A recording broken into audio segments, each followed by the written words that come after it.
Hello, everyone. Welcome to Fin TV. I'm joined today by Cihan Muderrisoglu, who is the Global Operations Planning and Development Director at Danone. Cihan, welcome to Fin TV. Thank you for joining us. Thanks a lot. I'm glad to be here. Good. Well, so why don't you tell us a little bit about yourself and who you are and your journey so far? Hi again, everyone. First, wishing everybody is safe with your loved ones. So my name is Cihan, working for Danone as Global Planning Director, as Maria was saying. In my current role, I'm very much focused in our digital roadmap, our planning, our technologies, our master data as well, our roads to market, how we reach our customers, what are the new channels or what are the channels we need to shift their attention to. I joined from Amazon, and before Amazon, I was working for L'Oreal. I also worked just a bit for Unilever. I've been mostly in planning roles, supply, demand, production planning, catalog management. I worked for country roles, especially for European countries and France, and now I'm in a global role, and I'm based in Paris. So clearly you're in the middle of the lockdown, just like the rest of the world, huh? Yes, joining from my daughter's room. Well, I think that if there's one thing that we've talked about through these podcasts is that we're all having to adapt to the new normal, aren't we? So what effect has this had on the business at the moment, or on you? You know, the COVID-19 crisis. So at Danone, we are in a particular line of business. As most of you may know, Danone is working on dairy products, plant-based products, water, beverage, and baby food nutrition. So we are in the food business. So the paradoxal side is that with this current situation, we owe it to our consumers and customers to provide a perfect service even more than any normal times. So I think as a big and global company with the means that we have, we need to ensure it even more than many companies. So the impact on the business is that operations must be running. Factories, warehouses, trucks, physical operations, they've got to be running so that we can have our products on the shelves. That's one thing. And for me, so for the guys who are in the headquarters at the offices, we need to be also running the business, well, from home, obviously. So making sure that our organization, personal and professional organization, is fitting. And what we are seeing currently as well, so besides the current big focus on availability, is of course the safety of our workers at any site, including at home. So we are also very much requested to report on our health from home. It's of course much more impactful at the factories or warehouses, which are the vulnerable part of our business, because you cannot prevent that people do not get together. They need to work at the factory. So we have specific measures, obviously distancing, separating the shifts, testing, masks, etc. So this is the big impact. The paradox of running the business while the demand is really jumping due to consumers stocking up. In the same time, we cannot run as efficiently as normally due to all the restrictions at the sites, at the transportation, and also absenteeism, because some people cannot simply show up to the work. They have kids or they are sick themselves, etc. You know, it's a huge shift from the normal. I think this is something that a lot of people are going through right now, a bit of the new normal. Yesterday, I ran a virtual workshop and we were talking about almost 3 different phases of business. You know, we had the first phase of, oh my God, you know, the panic, oh my God, what are we going to do? The second phase of let's fight fires, let's just get through this. There's a third phase, which is the return to the new normal, right? Which is what this is going to look like next. What phase do you think you guys are in right now? Are you still in the firefighting phase, or are you starting to look at what this post-COVID world looks like? I can tell, like, being very close to both the countries whom I work with, and also being very close to the senior management at the worldwide headquarters, I can say that the company took it quite calmly. The news have been received quite calmly. Well, you've got to know that we are operating in all major countries, and all our major markets are highly impacted by the situation. Our major markets being, US, China, Russia, Western Europe. But I think starting from the COMEX, it had been taken very calmly. So contingency plans had been put in place. The work from home had been put in place for people who are not obliged to go to some production site. And it had been, I think there was a human side which was quite impactful coming from the CEO and the steering committee of countries saying, hey guys, like take care of your personal situation, your health, your family, and you have unlimited freedom to deal with your personal stuff and secure it, and then come to work either from home or to the factory. But just, report the situation. In terms of organization, the company created a crisis committee. I mean, all countries have their crisis committees, but the company itself worldwide has a crisis committee with the COMEX members. They are discussing 2 or 3 times a day. So my line manager is inside coordinating the operations. So the directives are very clear, and there is really safety first. Although we are in the front lines in being in the food industry, like we cannot cut operations, there is no compromise versus health and safety. So I think all teams are working very hard, and like it's quite demanding, but very honestly, I'm not doing it for advertising purposes. I would love to share it very honestly. I'm not seeing a panic effect. People are That's really good. Quite positive. Well, I think that's probably something that needs to happen. It is a bit of a new normal situation that we've got, and we just have to get on with it. What is the role of someone who handles planning? What does that look like now in a crisis like this? Information. Actually, what happens is, I mean, I don't want to make sentences like thanks to COVID situation, but actually thanks to the COVID situation, operations now are, I think, the first team running the company. What I mean concretely is the company is fully focused on operations. Running the operations, right, making the products available, and in terms of safety as well, as the only people who actually go to somewhere, to some work, are operations related people going to factories, etc. So in both business-wise, so making the products available, and both safety-wise, safety of people who are actually going to work, it's operations. So the whole company's focus is very much in operations, whereas in normal times, it would be about marketing, innovation, and operations, right, would be, this is, anyways, let's accept it. It's our day-to-day business to make products available at the lowest cost and best efficiency anyways. But now the whole company is focused on operations. We are definitely not focused on the next product marketing launch, which we are not going to be launching anyways. So yeah. And also in terms of business impact, I've got to say, things are currently running in a very different way than it was running in the past years. I've been with the company for a year, but I know about the past from colleagues. The past years, the company has seen a huge shift into innovation, more and more new, maybe a bit more niche products with small volumes, innovation, seasonal products, as opposed to 10 years ago, where we were very happy launching huge volumes of standard big format yogurts, which is definitely more efficient and financially relevant if you look at it. But the consumer attention was more and more into innovation and smaller brands or smaller sub-brands, let's say. So we were innovating, launching new products, increasing the SKU count in double digits for every brand, and also expanding our reach into smaller stores, as opposed to hypermarkets where you deliver a platform and it's much more efficient logistically than trying to figure out how you deliver thousands of, family shops around the street. So those impulse channels were our big attention. Now, with the situation, consumers definitely go to the bigger stores if it's available, the supermarket format. The shift that I was mentioning, by the way, was observed everywhere. So every type of country was observing that shift in the consumer behavior. Now with the current situation and restrictions, people go to the closest open available supermarkets, definitely.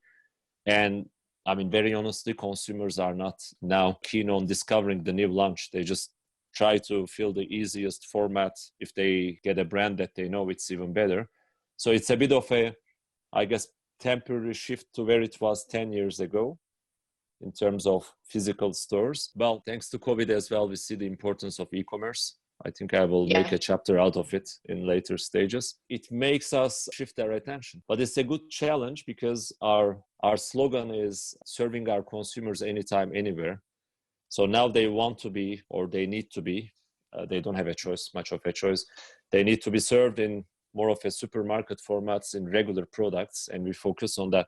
But we need to be very swift, and we simply accepted that the situation, I mean, I'm hoping that the pandemic is gonna slow down and stop very soon, but the impacts in the whole industry is gonna last easily the whole year.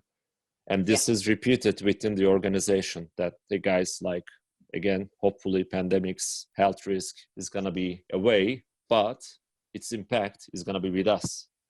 Like do not fool ourselves is the situation, which is giving us some calm. Someone said to me that, the bits of advice that they recommended was not to panic, which is, it sounds like you guys are not doing, but also to sort of look at the processes that have worked for you guys to people before. You know what to do. People know what to do. They know that they've got good, solid processes. Would you agree that right now is a good time to look at the things that you've been doing well, continue to do them well, to serve your clientele in this crisis? Or is this time to look at new ways of doing things? We have a duality. So besides the fact that with the daily organization and trying to distancing our workers, we lose a bit of efficiency, but which is normal and fully acceptable. We have a duality. One is in our advantage because our company is very experimented in serving the bigger stores, either directly or in their platforms. This had been the expertise of Danone for decades. I mean, the Danone grew up.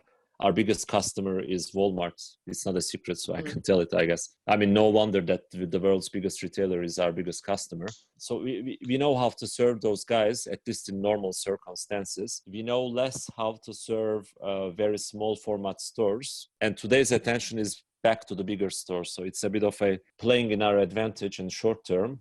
So we know what to do as long as we find the people and the trucks. However, e-commerce, I cannot tell as much. Oh, yeah?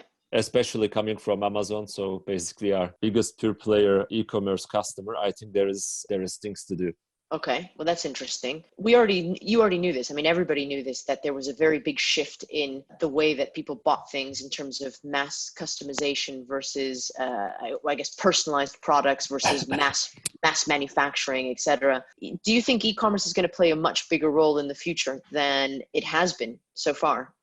I believe so. Actually, I lived it back in my time at Amazon. I was working in school products and musical instruments for Amazon France at the start, then Europe. So those products are not like typical books or electronics products that have been selling online for a long time anyways, like the core business. Easier to transport, and it's the same product. You don't need to really touch it. You can buy online. Violins and pianos is a bit another game, or school products, it's different somehow. At the start, I mean, it had happened in a couple of years.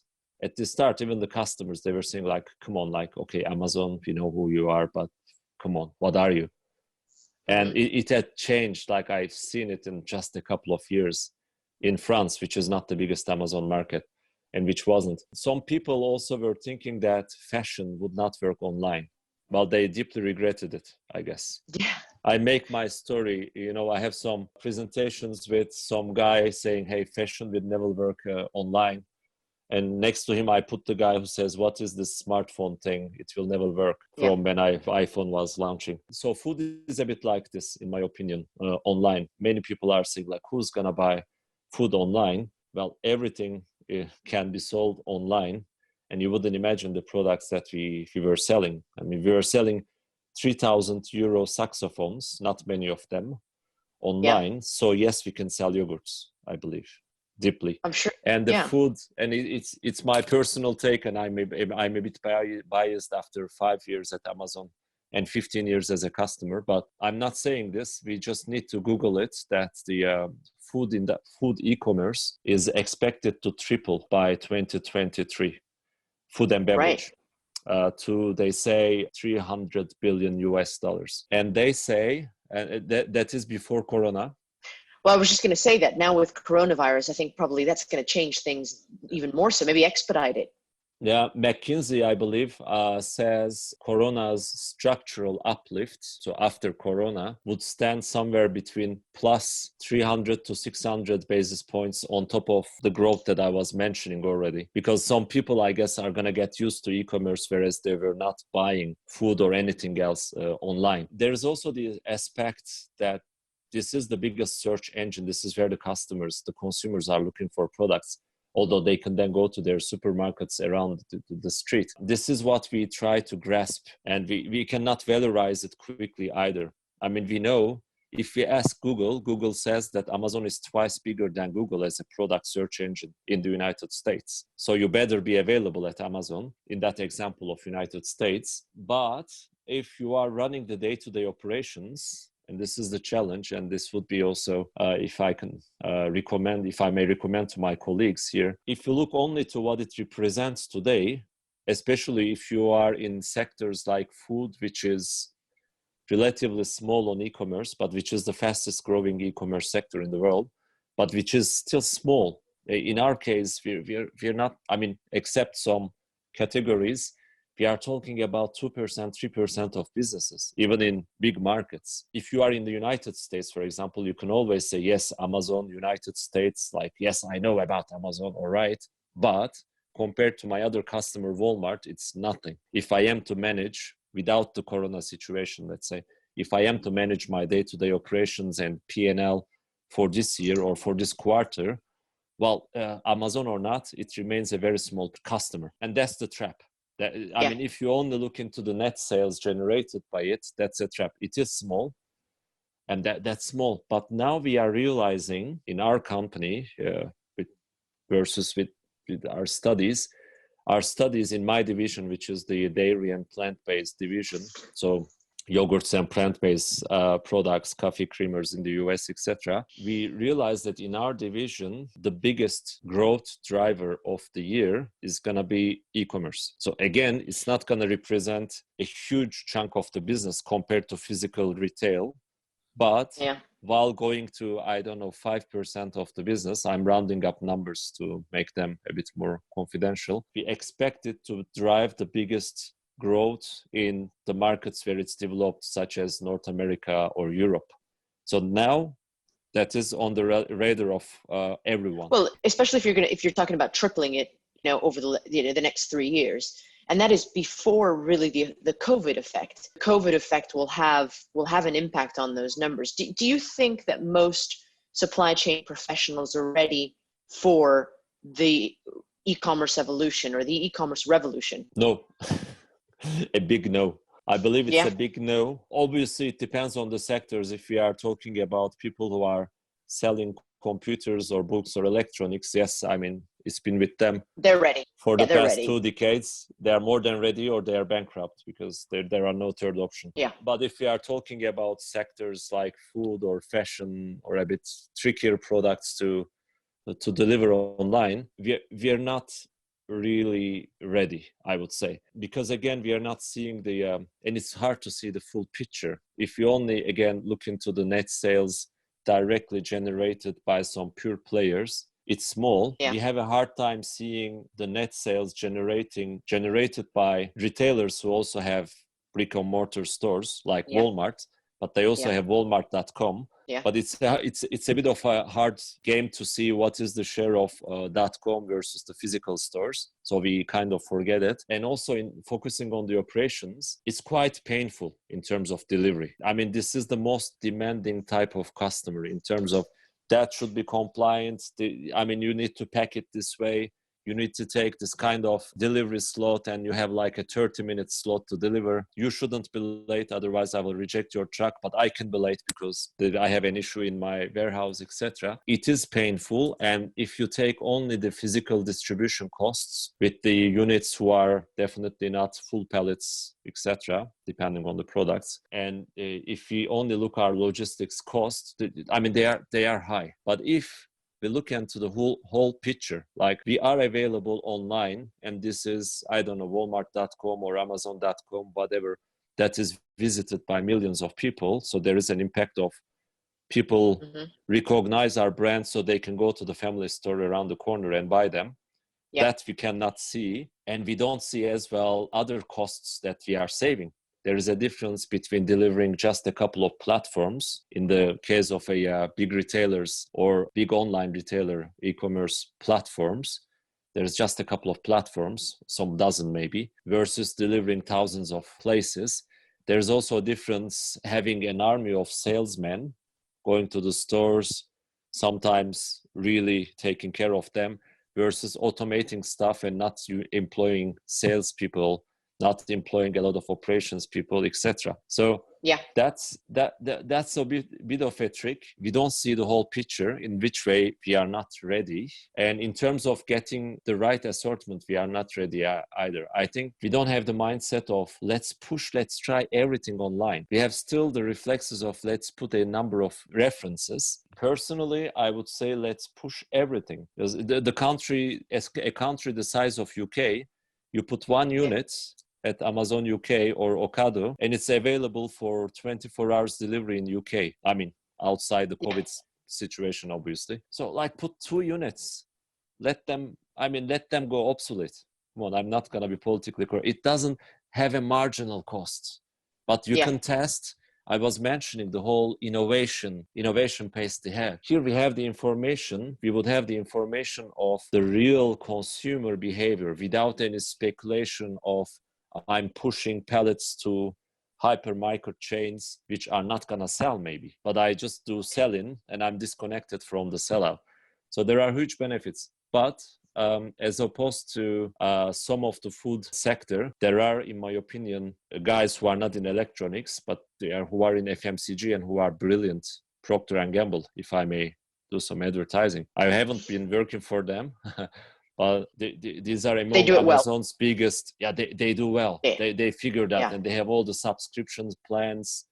And obviously, Gillette and Pampers are a bit more easier to, but they figured out, and consumables are a big opportunity. And I think food is somehow consumable. You can get repeated buys. So do you think, I mean, you said something very interesting, which was the mindset shift that people need to have to really understand that e-commerce is coming. It's going to be a big part of everything.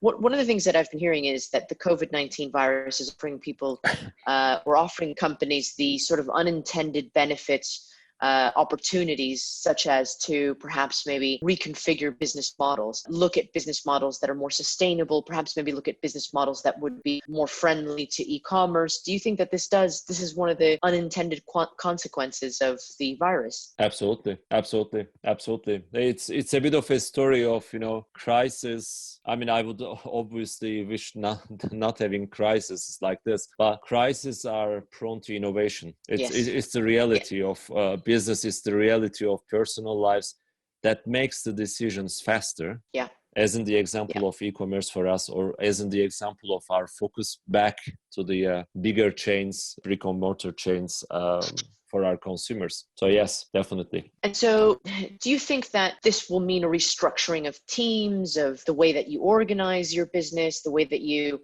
look at technology, processes? I mean, digital transformation is something that we were talking quite a lot of before COVID.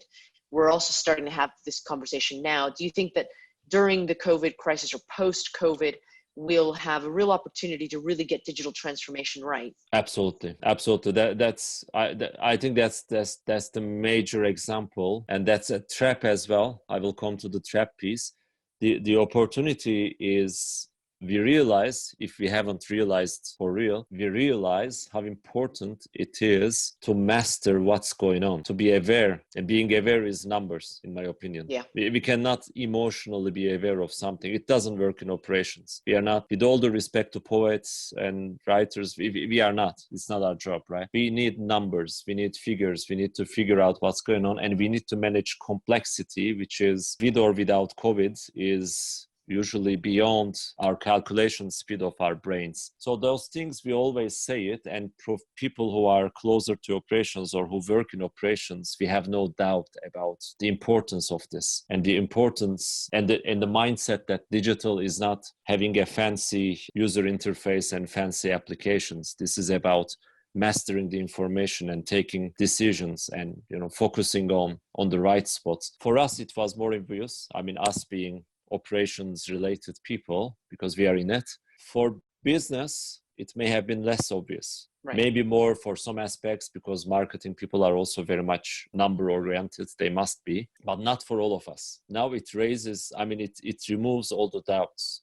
I was mentioning at the beginning, the COMEX calls, the crisis management team 3 times a day. Seriously, it could be our COMEX, it could be the biggest, the most senior, most ranked people in the world for Danone, a committee of a dozen people among 100,000. Okay, great. But if they don't have numbers, what do you want them to do? They cannot do it. We are simply crippled. So in our case, it really removes any doubt about the necessity. It removes any suspicion like, it's a nice to have, but I don't need it. It becomes essential. It becomes essential, doesn't it? That's the case. So here's a controversial question then. Where do you think the companies are going to be that don't fully embrace digital transformation post-COVID? Well, in a very bad situation. More than bad. Of course, we're not going to embrace it. This is our vision as well, but I cannot say that any company is perfect in it. Even the almighty Amazon, which is great in it, but they have things to learn, which they say. Danone, we definitely have a lot to learn. But what we can do is we can keep on moving. And that's a very good case actually in our end, because we are in Danone in the middle of a big digital agenda, namely advanced forecasting, advanced supply planning. So, the drill, using machine learning in our forecasting, then having connected systems, end-to-end systems. So the decision point is, hey, we have the crisis, we cannot bother with it, so let's stand by. Or in the opposite, well, if there were any doubt by anyone that is necessary, I guess there is no doubt, and let's move on. So we took the second choice, and we are moving on at full pace. Yes, working from home, let's having thousands of conference calls. Yes, but anyways, we are moving on, and yes, we might lose some time. Some people might get reallocated for crisis management, priority to day-to-day business. Yes, no problem. But good thing is, up to the COMEX level, we have full commitment and endorsement that we should go. And actually, we are challenged to even try to accelerate, because we really realize that this is happening, and this is not a luxury. We are not buying some luxury. We've got to do it. And that's the trap part. The trap would be suspend everything. A colleague of mine said recently in a call that we were discussing whether we postpone some country launches, because now we are launching countries on this. He said, we will always have a good excuse, a good reason to postpone projects, because in operations or demand planning, every single day we can find smaller or bigger troubles. You'll have complexity everywhere. Every day there's going to be complexity in some sort. It might not be to the scale of coronavirus, but certainly you're going to have complexity, and that's the job, isn't it? Isn't the job of someone in operations to try to find resolution or solutions within complexity or through complexity? Yeah. And that's also relates to what I was saying. Operations are now officially in the front lines of any operating or not operating company, because besides being a customer, I have no idea about the aviation industry, but as they are more or less stopped, it's going to be also a huge thing to stop and then hopefully get back. It's going to be a huge operational stuff. So either you are in food industry or home delivery industry, like you are trying to work full pace during COVID, or you are in the aviation and you are kind of stopped, but you need to restart very quickly when it restarts. Operations are really getting at the heart of, I think, most companies. And I would say that's also the opportunity to say, let's take it and let's make our technology-related initiatives work. And technology is not for the sake of technology. That's a really important point that you raised there, because some companies have invested in technology for the sake of appearing to be digitalized, or appearing to have some sort of digital transformation going on. You need to adopt technology that is actually going to solve a customer need or solve a process within your business. It's actually going to do something. Is there any particular technology that excites you for the future that you think there's some really interesting stuff coming through. Well, machine learning has been existing, and it has been used in forecasting and accelerating things for a while. So it's not new, although it could be newer for some companies. What excites me is I'm hoping and expecting that the situation, the learnings from COVID, is gonna bring us, companies in a chain, mainly us manufacturers, retailers, our suppliers. I think this is gonna bring us together. So any guy, any company in the chain who is not willing to share information, as in the example of a retailer who doesn't wanna share the sell out information with the manufacturer, well, we now see that we cannot live like this. So technology, what excites me is the technologies who exist or who don't, that will connect different companies. So people not that within will a company only. help close the gap, for example, or break down the silos between, companies to get that end-to-end visibility, that kind of thing. Absolutely. And we have a way to go doing it within the same company to start with. But what excites me is that we are now officially obliged to do this with other companies who are our customers or who are our suppliers. There is no other way. Up to here, we were saying, this is my personal opinion, obviously, but up to here, there was this mindset of some retailers, again, coming back to the retailers, mostly in the Anglo-Saxon world, they would be very much keen on sharing information to make business together so that we can plan better. In some other markets or by some other retailers, the mindset would be a bit different. So let's not share the information, let's make it otherwise. Each side has its reasons. Each side has intelligent people. They're not doing it to be mean or nice, obviously. But now I think it will break this. And now my question and my excitement is, do we really have technologies? Because theoretically, yes. But do we really have technologies now to connect different companies together? And not, throwing Excel files here and there and try to cope with the daily complexity. But truly having connectivity, truly having sharing, truly having that data available to you for better decision making and more visibility, really. Yes. And I'm not dreaming, and I think it will never happen, that we will manage the data, let's say Danone and Walmart in the same day with the same variables, etc. We try to do it within Danone to start with. Any company has this challenges to harmonize it within themselves, but how to make a real sharing between companies and not doing it manually. That is the technology and mindset, again, that excites me. It should start with the mindset, because if you don't accept it, you can have any rocket science. It's not going to work. You're going to have adoption issues. Yeah, you'll have adoption issues if you don't get the mindset sorted.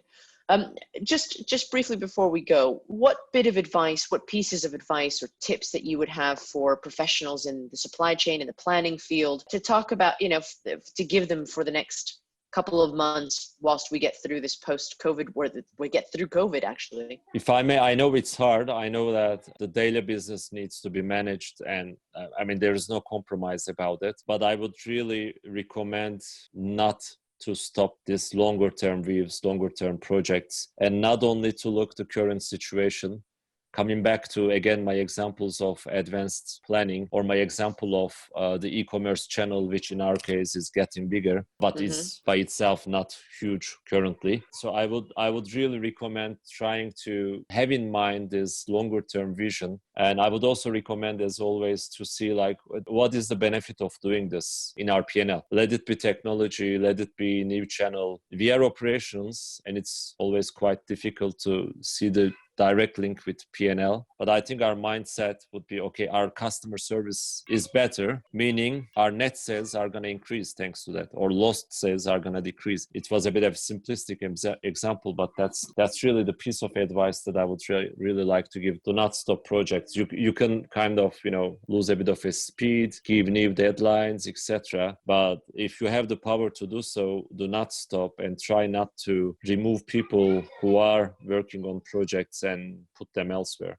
That is some great advice. Thank you so much, Cihan. Thank you so much for joining us. Really appreciate it. And I hope we'll be hearing from you again with the exciting things that you're doing with e-commerce and with your new channels. And I'm sure the world is going to be very different in the next couple of months, isn't it?